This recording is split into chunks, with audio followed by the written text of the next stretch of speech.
નમસ્કાર, GSTV news જોઈ રહ્યા છો આપ. હું છું માનસી. આજે વાત કરવી છે આંદોલનની. એ આંદોલન કે જે આપને 2.5 વર્ષ પહેલાની યાદોને તાજા કરાવી દેશે. એ આંદોલન કે જે દિલ્હીમાં થયું તે આખા દેશ નહીં પણ દુનિયાએ જોયું હતું. દુનિયાભરમાંથી લોકો ખેડૂતોની વહારે આવ્યા હતા અને તે આંદોલનમાં તો સરકારે કૃષિ નિયમો પાછા ખેંચીને ખેડૂતોને શાંત કર્યા. પણ ફરી એકવાર એ જ રીતે ખેડૂત આંદોલનના માર્ગે આવ્યા છે. ખેડૂતો આંદોલનના રવાડે આવ્યા છે. આ આંદોલનના પડઘા ગુજરાતમાં પણ પડશે. આખરે આ ખેડૂતોની માંગ શું છે અને ખેડૂતો આખરે કેમ આ માર્ગે છે એ પણ જાણવું ખૂબ જ જરૂરી છે. ત્યારે આજે વાત ખેડૂત આંદોલનના પડઘા ગુજરાતમાંની.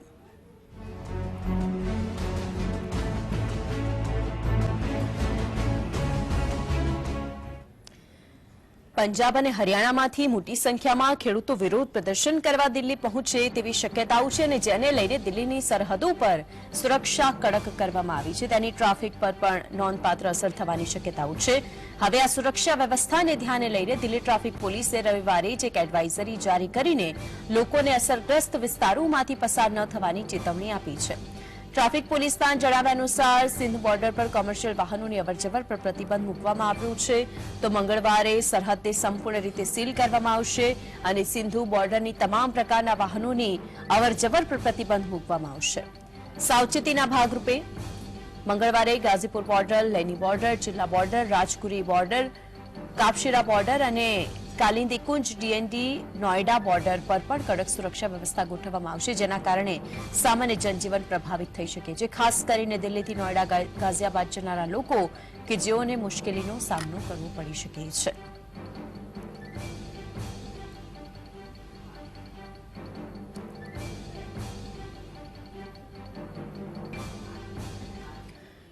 તો એ દ્રશ્યો હતા સુરક્ષાને લઈને કે ખેડૂતો જે 20,000થી વધુ ઘેરવાનો તેમનો કાલરોજનો જે કાર્યક્રમ છે. પરંતુ હવે તેને લઈને એક મહત્વની અપડેટ એ છે કે 16મી ફેબ્રુઆરી કે જે દિવસે ગુજરાતની અંદર રસ્તા રોકો આંદોલન કરવામાં આવશે ખેડૂતો દ્વારા. દિલ્હીમાં કિસાન સંગઠન દ્વારા ભારત બંધની જાહેરાત કરવામાં આવી છે. ત્યારે 16મી ફેબ્રુઆરીના દિવસે ગુજરાતની અંદર પણ રસ્તા રોકો આંદોલન કરવામાં આવશે. સિંધુ બોર્ડરથી સંસદ ભવન સુધી ખેડૂતોએ ઘેરવાની રણનીતિ બનાવી છે. રાષ્ટ્રીય રાજધાની દિલ્હીના પડઘા હવે ગુજરાતમાં પણ પડી શકે તેમ છે. આ મહત્વપૂર્ણ સમાચાર છે. ગુજરાતના ખેડૂતો દિલ્હી નહીં જાય પણ ગુજરાતની અંદર જ વિરોધ કરશે. ગત વખતે આપણે જોયું હશે કે 2.5 વર્ષ પહેલા તો ગુજરાતમાંથી પણ મોટી સંખ્યામાં ખેડૂતો દિલ્હી બોર્ડર પર પહોંચ્યા હતા. સંયુક્ત કિસાન મોરચાના આદેશને પગલે નિર્ણય લેવામાં આવ્યો છે કે આખરે જે ગુજરાતના ખેડૂતો છે ગુજરાતથી રહીને જ અલગ અલગ વિવિધ સ્થળો ઉપર પહોંચીને રસ્તા રોકો આંદોલનની રણનીતિ બનાવશે અને 16મી ફેબ્રુઆરીના દિવસે રસ્તા રોકો આંદોલન કરશે. ગુજરાતના ગામડાઓમાં બંધનું એલાન આપવામાં આવ્યું છે. તો હવે ઘણા બધા પ્રશ્નો ઉઠી રહ્યા છે કે આખરે 16 ફેબ્રુઆરીના દિવસે ગુજરાતની અંદર જે રસ્તા રોકો આંદોલન ખેડૂત કે કેમ ફરી એક વખત રસ્તા પર ઉતરવા મજબૂર બન્યો છે. સૌથી મોટી મહત્વની વાત કે શા માટે હજી સુધી ખેડૂતોની માંગ સંતોષાઈ નથી. 2.5 વર્ષ પહેલા જે થયું તે પછી પણ હજુ એવી કઈ માંગો છે. અગાઉ પણ સરકારને રજૂઆત છતાં હજી સુધી તેનો ઉકેલ કેમ નથી આવ્યો, આ પણ એક સૌથી મોટો સવાલ છે. દેવા માફીથી માંડી પેન્શન સહિતના મુદ્દે ખેડૂતો પોતાની માંગ પર અડગ છે. દિલ્હીના પડઘા ગુજરાતમાં પડશે, તેની અસર આગામી ચૂંટણીમાં પણ પડી શકે તેમ છે. રાજ્યના ધરતીપુત્રોના પ્રશ્નો સામે આખરે સરકાર ક્યારે સમાધાનનો માર્ગ અપનાવશે એ પણ એક સવાલ છે. ગત વખતે તો સરકારે કૃષિ કાયદા પાછળ ખેંચ્યા હતા અને તે પછી ખેડૂતો શાંત થયા હતા. પરંતુ હજુ પણ દેવા માફીને લઈને એ જે નિયમો પાછા ખેંચવામાં આવ્યા તે પછી પણ આ જ પરિસ્થિતિ રહી. હજુ પણ તેઓની કેટલીક માંગો છે કે જેના ઉપર સરકાર ધ્યાન કેન્દ્રિત કરે. તેને લઈને આ ખેડૂતો મોટી સંખ્યામાં 13 તારીખનો તેમનો જે પ્રોગ્રામ છે કે જેમાં દેશભરના ખેડૂતો 20,000 ટ્રેક્ટર સાથે સંસદ ઘેરવાનું એલાન કર્યું છે, જેના પગલે દિલ્હીની અંદર એલર્ટ જાહેર કરી દેવામાં આવ્યું છે. આપણી સાથે બંને ગેસ્ટ જોડાઈ ગયા છે. રાજુભાઈ કરપાડા કે જે ખેડૂત આગેવાન છે અને જે કે પટેલ જે કે જે પણ ખેડૂત આગેવાન છે. આ બંનેનું સ્વાગત છે જીએસટીવીની અંદર. સૌથી પહેલા રાજુભાઈ આપની પાસે આવવા માંગુ છું કે દિલ્હીની અંદર તો 2.5 વર્ષ પહેલાનો ચિત્ર આમ સ્પષ્ટ થઈ જાય કે એ વખતે શું સ્થિતિ હતી. એક કૃષિ કાયદા સરકારે બનાવ્યા અને તે પછી પંજાબની સિંધ બોર્ડરથી શરૂઆત કરીને એક પછી બેરિકેડ તોડીને એ લોકો જ્યારે દિલ્હીમાં પ્રવેશ્યા અને આંદોલન પર બેઠા તે હજુ પણ તરો તાજા છે. પરંતુ ફરી હવે શું એવું જ થશે તેવા એંધાણ વર્તાઈ રહ્યા છે? જી વાત છે. પહેલા તો જીએસટીવી નો ખૂબ ખૂબ ખેડૂતો વતી આભાર માનીશું કે ખરેખર શા માટે આંદોલન થાય છે, શા માટે ખેડૂતો ફરીવાર દિલ્હી તરફ કૂચ કરે છે, શા માટે દરેક રાજ્યની અંદર ખેડૂતોએ બહાર નીકળવું જોઈએ. ખરેખર આ મુદ્દે ચર્ચા ગુજરાતમાં પણ ખેડૂત આગેવાનો સાથે થવી જોઈએ અને ગુજરાતના ખેડૂતો સુધી આ મેસેજ પહોંચવો જોઈએ કે લડાઈ આખરે શું છે. ખરેખર જે જીએસટીવી એ પહેલ કરી છે એટલે જીએસટીવી નો આભાર માનશું ખેડૂતો વતી, પણ જે મુખ્ય માંગણીઓ છે કે જેને લઈને ખેડૂતો ફરીવાર દિલ્હી બોર્ડરે જવા નીકળ્યા છે. ભૂતકાળમાં જે આંદોલન થયું, ન છૂટકે સરકારે 3 કાયદા પાછા ખેંચ્યા, પણ એ જ સમયે જે વાટાઘાટો થયેલા એમાં એમએસપી ગેરંટી સૌથી મહત્વનો મુદ્દો હતો. એમએસપી મુદ્દે કાયદો બનવો જોઈએ, આ ખેડૂતોની માંગ હતી, જે હાલ પણ એ જ માંગ છે. ત્યારે જે સરકાર સાથે બેઠક થયેલી એમાં કેન્દ્ર સરકારે કમિટમેન્ટ આપેલું કે ટૂંક સમયની અંદર અમે એમએસપી કાયદો લઈ આવશું, બંને ગૃહમાંથી પસાર કરી એના માટેનો એક કાયદો બનાવીશું. એમએસપી શું છે? જે વાત કરીએ એમએસપી તો મિનિમમ સપોર્ટ પ્રાઇસ, આપણે ઘણા બધા લોકો ચર્ચા કરતા હોય કે એમએસપી મુજબ ખરીદી થાય છે, એમએસપી તો ભૂતકાળમાં બનેલી છે. તો માનસીબેન, એમએસપી નો જે ખરેખર ભલામણ આવી અને શરૂઆત થઈ તો 1965માં એમએસપી ની શરૂઆત થઈ, ભલામણ આવી, એના માટેનું આયોગ બન્યું. પણ આજ દિવસ સુધી કાયદો બનાવવામાં આવ્યો નથી. આયોગ અને કાયદામાં તફાવત છે. આયોગ બન્યો છે, દાખલા તરીકે ઘઉં છે તો ઘઉંની 500 રૂપિયા પર મણ 20 કિલોની ખરીદી કરવી, આ ભલામણ એમએસપી ની છે. પણ કાયદો નથી બન્યો તો માર્કેટની અંદર 400 રૂપિયા પણ ખરીદી કરશે, જે ખરેખર નેશનલ બજાર જયારે નીચું થાય છે કે દેશની અંદર જયારે વૈશ્વિક બજાર પણ નીચું જાય ત્યારે ખેડૂતોને નુકસાન ન ભોગવવું પડે એટલા માટે કાયદો બનવો જોઈએ. એમએસપી અત્યારે આયોગ છે પણ એ મતલબ વગરનો આયોગ છે, કાયદો નથી. તો એથી નીચા ભાવથી ખરીદી આજે પણ દેશમાં થાય છે, ગુજરાતમાં થાય છે. એટલે જયારે પણ ખેડૂતોએ ભૂતકાળમાં આંદોલન કરેલું ત્યારે મુખ્ય માંગણી હતી એમએસપી ગેરંટી, એમએસપી નો કાયદો બનાવો. આ ભાવ જે નક્કી કરવામાં આવે તો એ ભાવથી નીચે ખરીદી ન કરવી. એમએસપી માં મિનિમમ સપોર્ટ પ્રાઇસ કેટલી નક્કી કરવી, તો એના માટેનું પણ એક સૂત્ર છે ને એના માટે પણ એક જે તે સમયના આયોગોએ ભલામણ કરેલી છે કે જે ઉત્પાદન ખર્ચ થાય છે તો ઉત્પાદન ખર્ચ કરતા 1.5 ગણો ભાવ મિનિમમ સપોર્ટ પ્રાઇસ નો હોવો જોઈએ. ઉત્પાદન ખર્ચ નક્કી કોણ કરશે? તો એના માટેની પણ એક ભલામણ સમિતિ બનાવવામાં આવે છે. એ સમિતિમાં પણ ખેડૂત આગેવાનો અને વિસ્તાર વાઇઝ ખેડૂતોનો સમાવેશ કરવાનો હોય છે. જે ખરેખર આ સરકાર ઉત્પાદન ખર્ચ કેટલો થાય છે એ જ સરકાર પાસે પૂરતી માહિતી પહોંચતી નથી. જે તે સમયે રાજુભાઈ આપણે કૃષિ કાયદા આવ્યા હતા ને તે પછી પણ આ લોકોએ પોતાનો વિરોધ કર્યો હતો, એમાં પણ એમએસપી ને લઈને સૌથી વધારે એ મુદ્દો અને કાયદો ચર્ચાનું કેન્દ્ર બન્યો હતો. એ પણ આપણી સમક્ષ છે જ. અને એ જ આયોગની જે આપ વાત કરો છો કે એ જ આયોગને કાયદો બનાવવામાં આવે, કારણ કે આ બધામાં પીસાય તો બિલકુલ તમારો અવાજ નથી આવતો. મુદ્દા પર ફોકસ એટલે કરીએ છીએ આખું આંદોલન જેના પર ટકી રહ્યું છે. ખરેખર કાયદો નથી બન્યો એટલે દિવસે દિવસે સરકારની કૃષિ વિરોધી નીતિના કારણે જ ગુજરાતનો દેશનો ખેડૂત દેવાદાર બન્યો છે. આ ખેડૂતોની સ્પષ્ટ વાત છે અને એના અમે પુરાવાઓ પણ આપી શકીએ. એટલે જે અત્યારની મુખ્ય માંગણીઓ છે કે ખરેખર ખેડૂતોનું દેવું માફ થવું જોઈએ, એટલા માટે કે સરકારની કૃષિ વિરોધી નીતિના કારણે દેવાદાર બન્યો છે ખેડૂત, અને બીજી વખત ખેડૂત દેવાદાર ન બને એટલે એમએસપી કાયદો લાવવો જોઈએ. આ સૌથી બે મહત્વની માંગણીઓ સાથે ખેડૂતો નીકળ્યા છે. જયારે ભૂતકાળમાં નરેન્દ્રભાઈ મુખ્યમંત્રી હતા ત્યારે મનમોહનસિંહજીને નરેન્દ્રભાઈએ પત્રો લખેલા છે કે એમએસપી મુદ્દે કાયદો બનવો જોઈએ. આજે સરકારમાં નરેન્દ્રભાઈ છે તો ખરેખર કાયદો બનાવવો જોઈએ, નથી બનાવતા. એટલે કે ગુજરાતના દેશના ખેડૂતો સાથે એમને ગદ્દારી પણ કરી છે. જે તે સમયે માંગણી કરનાર વ્યક્તિ આજે સત્તામાં છે તેમ છતાંય ખેડૂતોની વાત સાંભળતા નથી. એક બાજુ તમે ગૃહમાં ત્યાં વાતો કરો છો ભારત રત્ન આપવાની ખેડૂત નેતાને, બીજી બાજુ ખેડૂતોનો અવાજ દબાવવાના પ્રયત્નો થાય છે. દેવાંશીબેન, મહત્વની વાત એ છે કે જયારે પણ ભૂતકાળમાં આંદોલન 13 મહિના ચાલ્યું ત્યારે પણ ખેડૂતોએ ઘણું નુકસાન ભોગવવું પડ્યું છે. એ સરવાળે દેશને નુકસાન છે.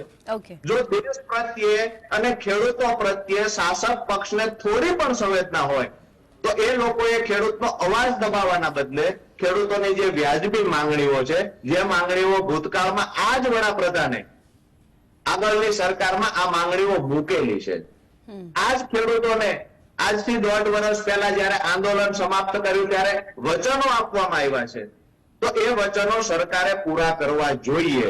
જે વાત કરીએ કે ખેડૂતોની કર્જ માફીની, તો ઘણી વખત ઉદ્યોગપતિઓના કર્જ માફ થયા છે, આપણે ધ્યાને પણ આવ્યું છે. વિધાનસભામાં અને રાજ્યસભાના ગૃહમાં સરકારે પણ સ્વીકાર્યું છે. તો ખરેખર દેશના 15 લાખથી વધારે ખેડૂતો પર માનસીબેન આજે દેવું છે. સરેરાશ 1,37,000 રૂપિયાનું દેવું ખેડૂતો પર છે. અને એ જ મુદ્દા સાથે હું આપની પાસે આવું છું. રાજુભાઈ, આપણી સાથે જે કે પટેલ પર જોડાયેલા છે, આપની પાસે આવું છું કે આખરે આજે તેમના માંગ છે, ખેડૂતોની એ માંગો છે કે જે માંગોને કારણે ગુજરાતની અંદર પણ તેના પડઘા પડશે. રસ્તા રોકો આંદોલન 16મી તારીખે તેઓ કરવાના છે. જે કૃષિ કાયદાને લઈને એ કાયદા તો પરત ખેંચી લેવામાં આવ્યા, પરંતુ હજુ પણ પરિસ્થિતિ એવી જ છે કે જે નિયમો છે, જે નિયમોને લઈને હજુ પણ ખેડૂતો સંતુષ્ટ નથી. આપનું શું કહેવું છે? માનસીબેન, ખરેખર તો જીએસટીવી નો અને આપનો ખૂબ ખૂબ આભાર કે ખરેખર આવા સંવેદનશીલ મુદ્દાઓ પર જીએસટીવીએ ખેડૂતોનો અવાજ લોકોની સામે રાખ્યો. ખરેખર તો 3 કાયદા ખેડૂતોએ માંગ્યા જ નતા અને અમારી ઉપર ઠોકી દીધા હતા. હવે જ્યારે આંદોલન સ્થગિત કર્યું ત્યારે માનનીય મોદી સાહેબે કીધું હતું કે અમે એમએસપી ગેરંટી બાબતમાં અને સ્વામીનાથન આયોગના મુજબ ભાવના ગણિત બાબતમાં અમે એક આખું આયોજન કરીશું.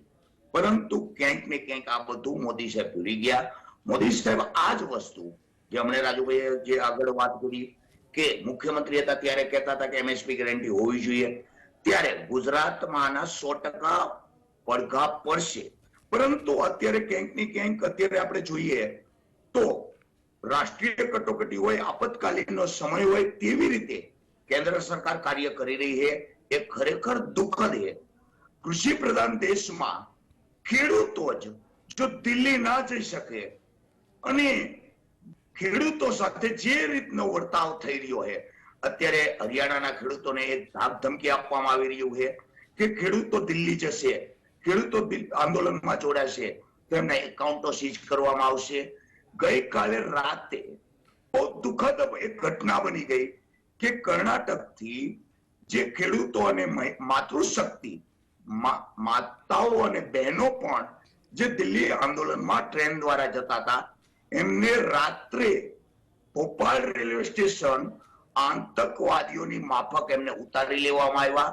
એમની ઉપર બર્બરતાપૂર્વક જુલ્મ કરવામાં આવ્યો અને એમાં એક બેનને પર વાગેલું અને એને પણ અત્યારે સરકારી હોસ્પિટલમાં દાખલ કરવામાં આવ્યા. ત્યારે શું આત્મનિર્ભર ભારતમાં ખેડૂતોનું કોઈ અસ્તિત્વ જ નથી? ખેડૂતોને પોતાની વાત રાખવા માટેનું કોઈ એવું પ્લેટફોર્મ નથી રહેવા દીધું. લોકશાહીને શું ખતમ કરી દીધી છે કે અત્યારે આપણા દેશમાં સરમુખ હત્યાશાહી ચાલુ થઈ ગઈ. બેન, બહુ દુઃખ સાથે કહેવું પડે કે જો આ ખેડૂતોને, મહિલા ખેડૂતોને રોકવા જતા તો એમને દક્ષિણ ભારતમાં જ રોકી દેવાની જરૂરિયાત હતી.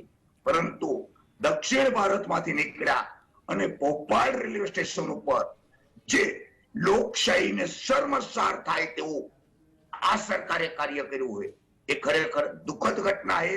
અને એને સંયુક્ત કિસાન મોરચો અરાજનીતિક કડી નિંદા કરે છે કે સરકારે દિલ્હીમાં ખેડૂતોના પ્રવેશબંધી ઉપર જે રોક લગાવી છે, તો દિલ્હી કોઈ એકનું નથી, ઉદ્યોગપતિઓનું નથી, દિલ્હી ખેડૂતોનું પણ છે અને દેશભરના ખેડૂતો.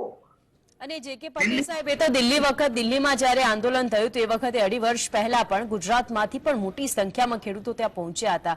કારણ કે એમની પણ પરિસ્થિતિ અને એમની પણ લાચારી એ જ હતી કે આખરે જો આ કાયદો બની જશે તો પછી તેઓની પરિસ્થિતિ શું થશે. હવે તે જ મુદ્દાઓ, તેમાં પણ દેવા માફીનો મુદ્દો છે, વીજ બિલનો મુદ્દો છે. આ વખતે આપણે સાંભળ્યું હશે કે વિધાનસભાની અંદર જ્યારે અંદાજપત્ર રજૂ કરવામાં આવ્યું તે પછીના જે બજેટ સત્ર ચાલે તેની અંદર એ વાતનો ઉલ્લેખ કરવામાં કે હા, અમે માનીએ છીએ કે આખો દિવસ તો વીજળી ખેડૂતોને નથી જ મળતી ને અત્યારે તો નહીં જ મળે 1 વર્ષ સુધી. આ વાતનો પણ ઉલ્લેખ કરવામાં આવ્યો છે.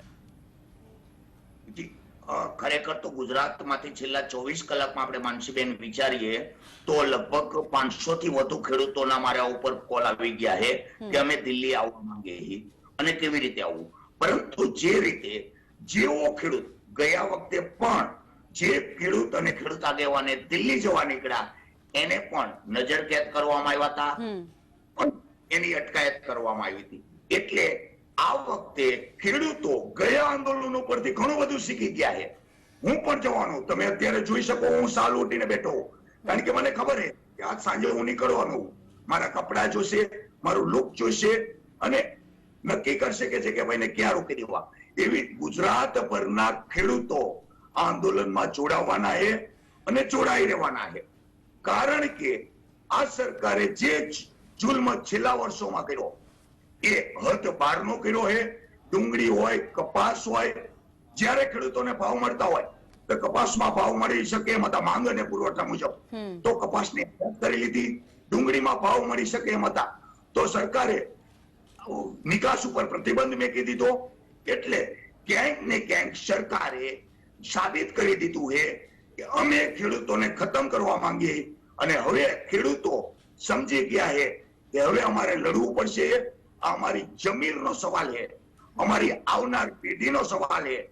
અને જો આવી જ રીતે રહ્યું તો દેશમાં એક ઇતિહાસ બનશે કે કૃષિ પ્રધાન દેશમાં ખેડૂતોને લોકશાહીની પ્રણાલીથી પણ આંદોલન કરવાની પરમિશન નથી રહી અને ખેડૂતોનો અવાજ દબાવવાની કોશિશ થઈ હતી. ખરેખર આને જ આપતકાલીન પરિસ્થિતિ કહેવાય. ઇન્દિરાજીની કટોકટી અમે નથી જોઈ, પરંતુ અમને એવું લાગે છે કે આવી તો કટોકટી નહીં જ હોય. પણ અહીંયા તો જે તે સમય એક વસ્તુ એ પણ માનવાની છે કે પટેલ સાહેબ, એ તો પછી આપની પાસે આવું છું કે આખરે જ્યારે બજેટની વાત આવે ને, બજેટની અંદર જે વાતોનો ઉલ્લેખ થાય ખેડૂતો માટે શું આવે છે તેના ઉપર તો ખેડૂતની હંમેશા નજર રહેતી જ હોય છે. રાજુભાઈ, આપની પાસે આવું છું કે આખરે આપણે જે કે પટેલને પણ સાંભળ્યા કે ગમે ત્યારે કોઈ પણ આંદોલન, ખેડૂતોના આંદોલનને લઈને વાત આવે તો પછી તેઓને નજરકેદ કરવામાં આવે છે. આગેવાનો હોય તો તેઓને પણ ત્યાં પહોંચવા દેવામાં નથી આવતા. એવી પરિસ્થિતિનું નિર્માણ થાય કે તે વ્યક્તિ ત્યાં સુધી પહોંચી ન શકે. આ સિવાય સુરક્ષાનો બંદોબસ્ત એટલા માટે હોય કે જેનાથી કોઈ પણ અણછાજતી પરિસ્થિતિનું નિર્માણ ન થાય. પરંતુ અહીંયા તો મુદ્દો એ છે કે ગુજરાતની અંદર જ્યારે રસ્તા રોકો આંદોલન કરવામાં આવશે 16મી તારીખે, એક ખેડૂત આગેવાન તરીકે આપની પાસે શું માહિતી છે?